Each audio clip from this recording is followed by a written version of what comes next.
Hello, my name is Beck and welcome to a spoiler vlog for Empire of the Vampire by J. Christoph. This is a book that I'm really worried that I won't like, even though I really want to like it. Going into it, I only know that it follows Gabriel and it's a time skip kind of story. So we follow Gabriel as he's older and he's reminiscing on what happened in his past. And I think he's chronicling it kind of like in Name of the Wind. He's telling the narrator what has happened to him. And I know that he's very bitter and he hates the world, I suppose. And this is set in an apocalyptic universe. So it's a post-apocalyptic vampire-ruled nation. And on the map that we get in the beginning of the book, there are separated, I guess, cities or citadels or whatever they are, separate territories maybe, and all of them are separated by running water, which vampires can't cross. So already I like the world building, but I'm really worried that I'm not going to like the characterization or the payoff. And I've heard from a friend, and we generally have the same taste when it comes to books, I've heard from her that I probably won't like the beginning and the end, but I might like the middle. So let's put that to the test. And I hope I like it, but the jury's still out and I'm still going to decide. I hope I give it a 4, but I'm probably not going to like it as much. And I would seriously like to hear your opinions below, because I've enjoyed Christoph's work in the past, but I've had a few issues with the endings of his books or the endings of his series, and I haven't loved the way that he's wrapped things up. Generally, I really like the first books in his series, and then I don't like the third one. So I'm hoping that I like this because it's the first in a series, but at the same time, if he bungles the ending and he doesn't do the characters the way I want them to be, or that align with my expectations or are as detailed and introspective as I like them to be, then I don't know if I'm gonna like this. So let's see how we go. Already we're on page 1 of Sunset, which is the first chapter, and it's saying the door was ironclad heavy, locked like a secret. And there's also a sentence that's like, from his vantage the killer watched the sun sink towards an unearned rest and wondered how hell might taste.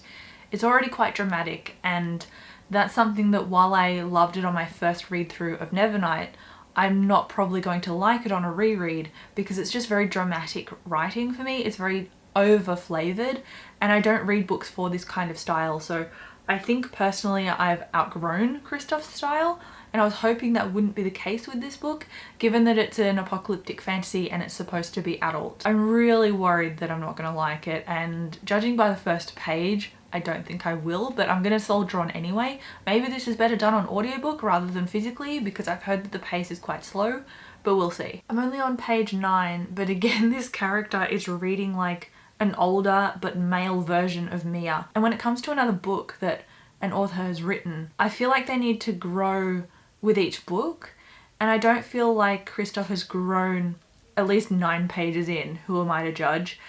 I don't think he's grown as far with this book as I was hoping he would, because again it smacks of Nevernight, just this character being very bitter, very sarcastic and really needing to smoke a cigarette.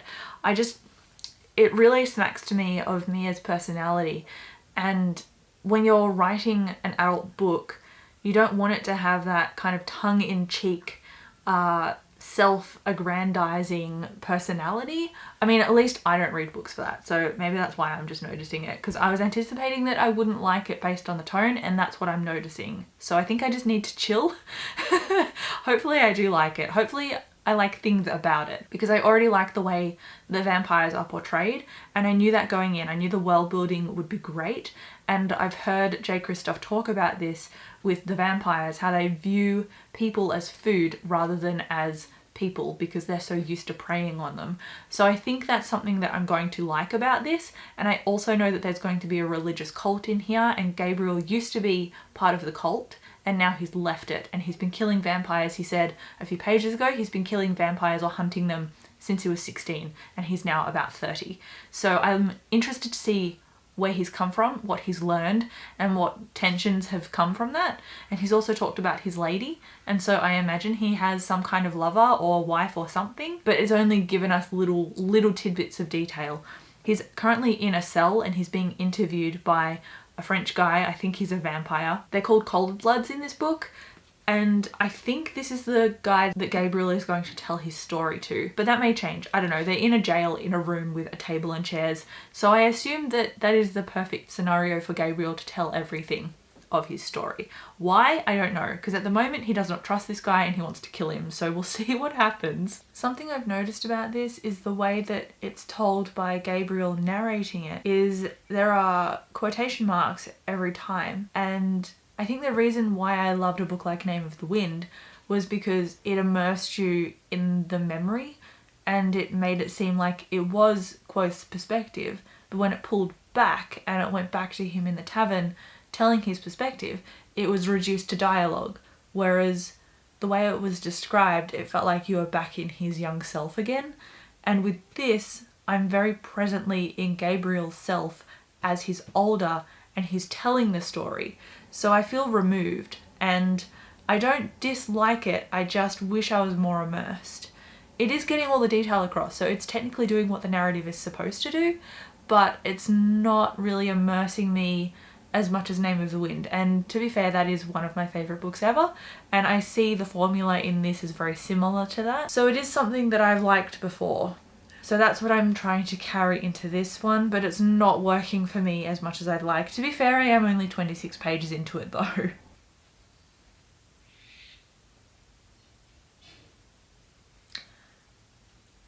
I am now on page 39, and I just read a pretty gross sex scene where Gabriel was realising he's not entirely human for the first time by going down on a woman while she is on her period. I knew he wasn't entirely human from when he's doing the interview at the beginning and he smokes that pipe and it's got like the blood powder of some empress woman and he has like a godly experience. But I thought it was just the way he'd turned recently, but it's how he's been since he was a teenager. Out of all the ways that Christoph could have showed me that, I regret that it's this way. Okay. I've hit 40 pages and I like certain things. I dislike several other things. What I like is the fact that Gabriel is obviously not entirely human and is part vampire. I don't like the way that we were shown that, and I like how he's going to be taken to be a silver saint, which I imagine is the cult that he joined as a kid and is now not part of anymore. Or they're hunters and they're vampire hunters. But I'm also only 40 pages in and I'm already a little bit weary and I have a lot more left.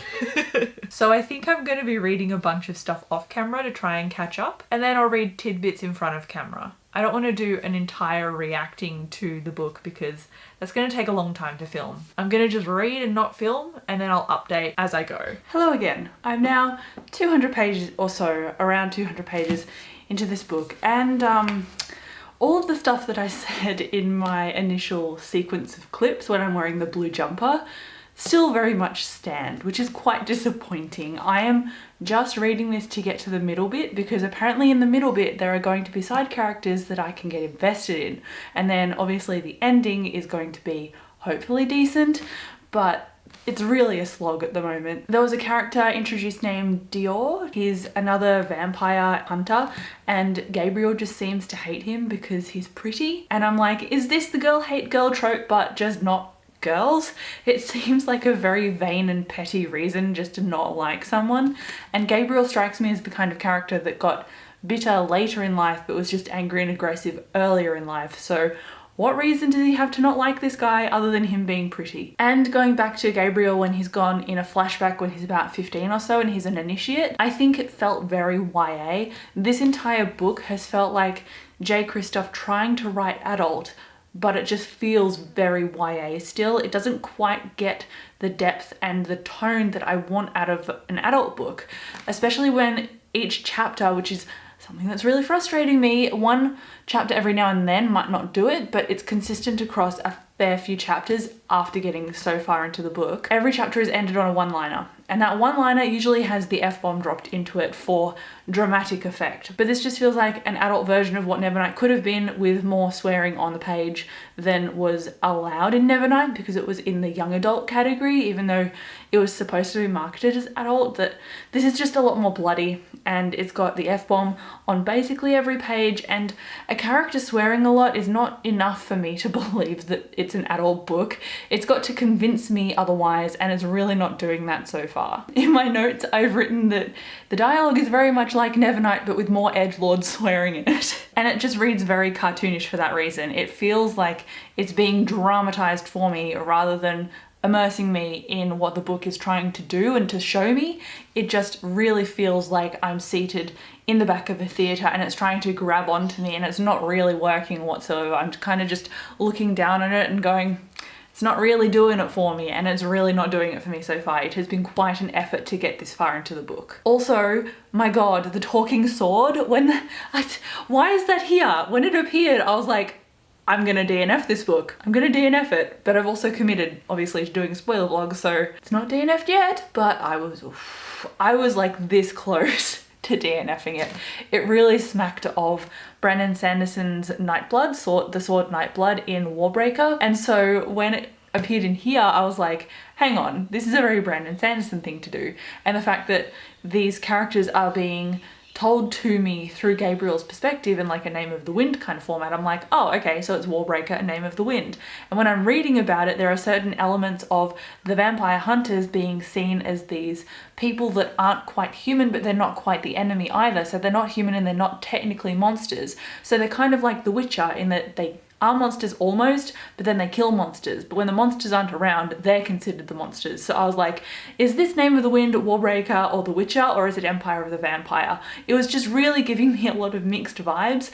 And alongside that, there is lots of lore about religion, and it's not really explaining it very well in terms of, I don't come from a religious background. I have not done any religious studies. I don't really know anything, and I haven't read any kind of scripture. So when I'm reading this, it's giving me zero context. And then also, I'm apparently on a roll. This is a made-up world, right? It's entirely fantasy. It's a vampire apocalypse. But why are they speaking French? French isn't a made-up language, and yet it's got French words in here. And the only French words that are really in it are like famille and oui. And oui is driving me almost as nuts as the F-bomb in this. I'm really clearly not enjoying myself. And at the start, when I was reading this, the thing that I was hoping would sell me was the world building, and so far the premise of the world building has sold me, but not so far the execution. Parts of it, yes, the action sequences I will give to Christoph. He does those really well, but a lot of the world building has come to me in dialogue of being explained by orating. And I don't care for that kind of explanation. If you're going to do something, give me an example. And often, not often, but sometimes that has happened in the book. Sometimes there has been an instance of a fallout, and then that has been explained to Gabriel afterwards, and that has been narrated to us in a flashback. So I still feel removed from the story, like I said at the beginning, but at least sometimes it has been shown to me in a movement or in an action and then explained later, rather than going, oh yeah, by the way, this is the reason why they take off all their clothes when they go into battle. All of the vampires see the sigils and it's like their eyes are burning. That makes sense, but why did Jean-Claude, or Jean, whatever his name is, I always forget, the French guy who is having the story narrated to him, why did he stop the story and have Gabriel tell him why they take all their clothes off before they go into battle? Why couldn't that just be something that Gabriel learned at his cult school? So it's moments like that that I'm like, we have all this extra extrapolating when it could actually just be more ingrained, and it's adding on to why I'm feeling so removed from the story. In addition to that, also, last thing I promise at least for this update, in addition to that, Gabriel is very obviously not a frail blood. Obviously at the beginning he burned that vampire, the first one that he killed, and now he's at this cult academy, magical school kind of place, and they're telling him he's a frail blood with no abilities, but he knows that he did something, so why is he going along with their rhetoric? I'm about 200 pages in, and there has just been something happen with this, and he's had a different encounter that someone else has noticed where he's burned a vampire, and I'm like, finally, this is not a plot twist to me, because it's very clearly enunciated from the very beginning, and Gabriel just denied it of himself and then was like, oh wow, maybe I'm not a frail blood later on in the story. Not really convincing to me, and it's kind of poor storytelling. This feels overwritten in places and then poorly told in others. It's a very sparse kind of story and it's really just not connecting with me. So I'm hoping by after 200 pages, maybe 200 to 300, something sticks, because at the moment there's a lot of stuff being thrown at the wall and nothing is really sticking for me. And so ends, so far at least, my rant about this book at 200 pages. I really don't think I'm gonna like this. In the beginning few clips, I thought I might be able to salvage it a little bit, but honestly, I don't think that anything is really gonna salvage it for me. Maybe I'm speaking too soon if it ends well. Who knows? At the moment, it's very solidly sitting at a 2 stars. I forgot something. I was going to disappear, but I remembered one thing, and that was, why was there a blowjob, like a bloody blowjob with this random woman coming into Gabriel's room in the middle of the night? Like, who is she? What is going on? Why was it inserted into the story?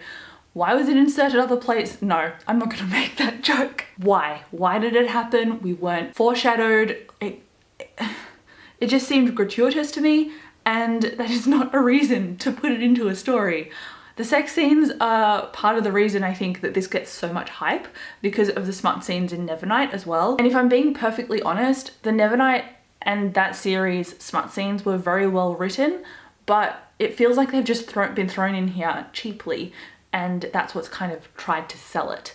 And I don't care if it doesn't add to the story, and if there can be a better way that plot parts in the story are shown to you, like that going down on a woman who has a period scene. Why did that have to be in here? Sorry, that's gonna be a hang up for me. Even if this was a 5-star book, I would knock it down a star just based on that exposition alone. Why was that blowjob scene in there? Why did this woman randomly appear and then not get explained? It just feels like something that was shoehorned in, and then it's like, I'm going to talk about that later. And it's like, hang on, but you've already introduced it, so what's going on? I'm very angry. This book is making me feel a lot of things and none of them are really good at the moment. I've now read almost 400 pages. I'm on 384 or something, but I just wanted to duck in because something apparently happens about page 401. So I wanted to update my thoughts now, and then I'll update when I'm reading in front of a camera on page 400 or so. So I actually am quite liking the dynamic between the characters, but I'm liking them and interested in them, but I'm not emotionally invested in them. So while I'm enjoying it, I'm not super invested. So there were parts of the middle clearly that I can respect and like, but it's really not doing it for me overall as a big package. So it's still probably sitting around a 2 stars, and I'm really just determined to finish this so I can get it off my reading list. So one of the things I liked was the plot twist with Dior. I did not see him being the Grail, like the reincarnation or the familial line of the Grail. That was pretty cool. I didn't see him bringing Bellamy and the priest back to life. That was also cool, and I liked that battle scene where all of the wretched came to kill the group, which was pretty cool as well. So we got to see a few different sequences of action in here, which I liked. And then we also got the characters almost drowning and dying in a river to escape one of the vampires who can't cross running water. So all of that was pretty awesome, but I find all of the characters in here in general pretty over the top and pretty dramatic, and especially in the flashback scenes when we're meeting Astrid and Chloe in the church as they're reading at nighttime to try and find out the bloodline linked to Gabriel. It's interesting, but the characters are so difficult to read about just because they're so intense and dramatic. So Gabriel in particular is very frustrating, and he's just an asshole. I don't know why anyone is actually his friend. When you are looking at him in the group and comparing him interactively to everybody, he's the worst. I don't know why people are relying on him. He's just... Anyway, he's clearly a frustrating character. I think he's written that way intentionally. So as far as the writing is concerned, I guess it's doing what it's supposed to do, but I'm not enjoying it. So at least that could be said for it. It's doing what it's set out to do, but I'm not loving what it's doing. But I'm going to continue regardless. And I hope that doesn't put me into another reading slump, because I'm putting off my massive November reading list in order to read this and finish it, because I thought I would have finished it last month, but here we are. So I'm aiming to get this done ASAP, so I'm gonna crack into reading a little bit more and hopefully update you later. Hello, yes, it is the same day. I have just changed after going for a walk. I'm now on page 400, and they've just bested or gotten away from Danton, and all those characters have died, like 3 of them, and was interested, but I didn't really get emotional. So that really tells you something about how I'm feeling about this book. It was really cool to read all of the battle scene, I'm not gonna lie. That is probably the best written part of this book so far, hands down. I really enjoyed that. But now we're going to be reading page 400 and 401, and apparently something miraculous happens here. We'll see what happens. Danton has just got to the edge of this cliff, and Chloe, Dior and Gabriel have just gone over the edge. They're all wounded in some way. Gabriel definitely has a broken wrist and a bunch of other things going on. So I think they're going to plunge into a river. So we'll see what happens. Oh, apparently Chloe is gone as well. I thought she'd made the fall because she went before them, but maybe she's just disappeared for this part of the story because she hasn't, like, if there's no body then I don't believe they're gone, so she's probably going to come back at some point. Oh. Okay, Dior's a girl. Cool. I don't care. That was not the massive reveal I thought it might be. Anyway, this book feels like it needs to slap me in the face with everything. It's just gone back from Gabriel's telling of getting away from Danton and revealing Dior as a girl. And now it's Gabriel again talking to Jean-Francois, or however you say his name, I'm always gonna mess it up. And Jean was like, the last scion of the line Essan, the cup that held the blood of the Redeemer himself, a 16-year-old girl. Gabriel poured the last few drops of Monet into his glass. Plot twist. Yes, we got that. that was very clear. This book seems very repetitive and just tonally the same. So yeah, I might just turn the camera off and update later when I'm closer to the end, because apparently the ending can get quite quick, but I think it's going to be a bit of work to get there. Now that I've got through the beginning though, I've got high hopes that I'll get through the ending a lot quicker, so we'll see how we go. Hello, it's later, I'm back. I have predictions and I wrote them down. I'm on page 417 for reference, and my predictions are Aaron DeCoste. So he's the other recruit that is with Gabriel, and he's the one who hates him for no apparent reason. Honestly, at this point I can kind of relate because I kind of hate Gabriel too. Anyway, it appears that Aaron DeCoste let that wretched free when they were at the church, and Gabriel narrowly avoided his death by the wretched, and he thinks that Aaron DeCoste did it because Aaron DeCoste hates him. I have a theory, and that theory is that Aaron may have been involved tangentially, or maybe he collaborated, but either way it was partly him or not him at all, and I think it was Greyhand instead, because Greyhand is the one that suggested that he killed Gabriel when Gabriel overheard that conversation about his blood. So I'm thinking Greyhand had something to do with all of that, and we've just flashed back to a moment where Gabriel is on a hunt with Greyhand, with Aaron and perhaps somebody else, but honestly I haven't read too much into it. Again, the character's not doing it for me. Anyway, we've got another prediction, and that was Astrid. So Astrid has now, I think, come back again in like a brief interlude between chapters, and that was when she appeared at Gabriel's window and she was like, let me in, and Gabriel said, come in. I think that he turned her into a vampire, and now their daughter is left and he's trying to keep her safe by leaving her because he's part vampire himself. Also, the only thing that I really love about this book is that Gabriel's daughter is a Robin Hobb reference. Her name is Patience. I quite liked that little nod there. That aside though, I think Gabriel turned Astrid into a vampire because he mentioned the whole thing about blood and he was like, never again. So I think something would have occurred with Astrid to do that, and that makes me think what happens later with Chloe, because at the moment Gabriel is telling his story, and then in the story he's actually with the hunt, so he's with the group, but at some point he left Chloe. I don't know if she died, didn't show a body like I said before, so I'm thinking that perhaps she comes back later in the story and she either dies or gets turned, because otherwise why would Gabriel be by himself right now relaying his story to Jean? So something is going on. Something is going to go down with Chloe later. Of that I am sure.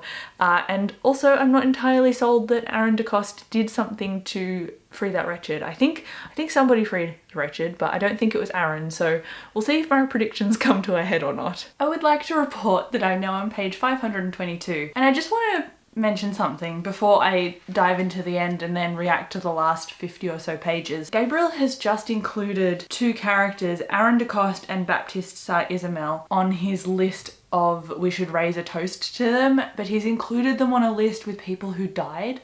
And I was like, hang on a second, am I going crazy? Because I don't think these characters died. I have been skimming a little bit, but not that much. Like, I would have absorbed that information. And so I flicked back and I asked a friend, and I was like, am I going crazy? And she's like, no, they left. And I thought, yes, they did leave. Gabriel and them all said goodbye after that big battle where they had all the wretched on that mountain, and then they left. And so why did Gabriel include them in his speech to dismiss them as if they were dead? Is it because they're queer? Is it because the church no longer sees them as like viable people because of this queerness? It's a very weird plot point. It's a very weird mechanism. Honestly, if Gabriel went off with those two characters and they took on the world together, that would have been a story worth reading to me, because I actually am interested in the dynamic between all of those characters. Gabriel on his own just kind of sucks. Initially, I did get excited as well when there were queer characters introduced, and then it didn't really go anywhere, and Gabriel uncovered that they were a thing. So my prediction from before is probably true, that Aaron didn't set that wretched free because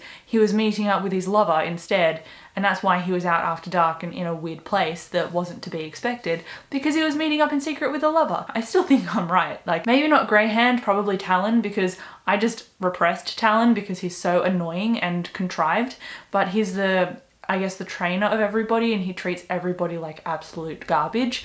And he also is the character that tracked down Aaron DeCoste, and the other character, I can't remember his name, he tracked them down specifically in order to kick them out. So I think he's got a vendetta against people that he doesn't see as worthy of, I guess, God. And so he's probably got Gabriel in his sights now, because Gabriel is a frail blood. I mean, not a frail blood, but like a frail blood, you know, the kind of blood he is. So it's probably Talon that tried to kill Gabriel. I'm putting it out there now. But anyway, back to the queerness thing. So when the characters were discovered by Gabriel, he basically went like, okay, I technically don't really have a problem with this, but also this whole thing is just not my problem, so I'm not going to do anything about it. I'm not really going to acknowledge it. I'm just going to kind of ignore it. I do like the camaraderie that Aaron and Gabriel built up, but that scene, I was like, it felt like just skimming the cream off the top, and it could have been discussed a lot more. The same could be said about the reveal of Dior.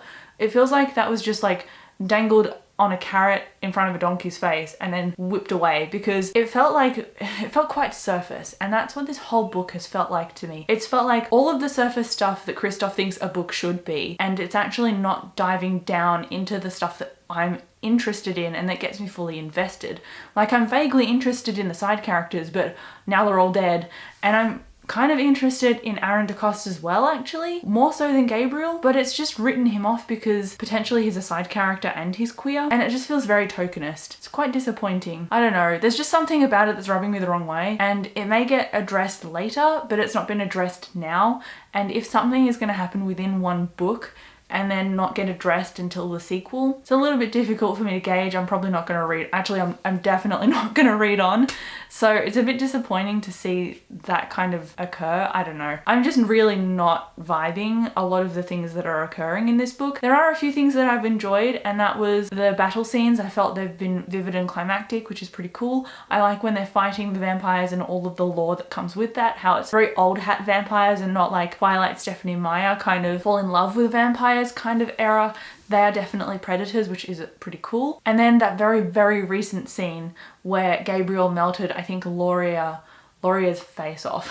Basically the high blood vampire. He melted her to cinders, which is awesome, but now he's got the Forever King's attention, so like, that was cool. The battle scenes were cool. The side characters were cool when they were actually alive, and now they've been killed off. I don't know about Chloe though. She's just like thrown into the ether. She's like, I'm gonna reveal her later. I'll just throw her away for now. It's kind of like someone just grabbed a piece of a game board and threw it over to the side. It's a bit silly. This is all assuming that she's coming back, by the way. If she actually died, that's a pretty crummy death. I'm just quite frustrated, and I'm looking forward to seeing the back of this book. Why I have stuck to it for this long, maybe I'm a masochist, but here we are. I said I don't read books, and I firmly believe that, except when there are outliers like The Great Hunt, which is the second Wheel of Time book, and Empire of the Vampire. I don't know what it is, but I just needed to get through them. I need to get through this, I need to finish it, I need to see it out. So let's get into the ending. Okay, I'm finally in the home stretch, and the sun is gone, so I missed out on daylight, so you're just gonna have to deal with the crappy bedroom lighting for the last part of this vlog. Yay! I've got 100 pages left. I'm on page 629, and I think there's about 711 pages to 730. Not quite sure, haven't checked.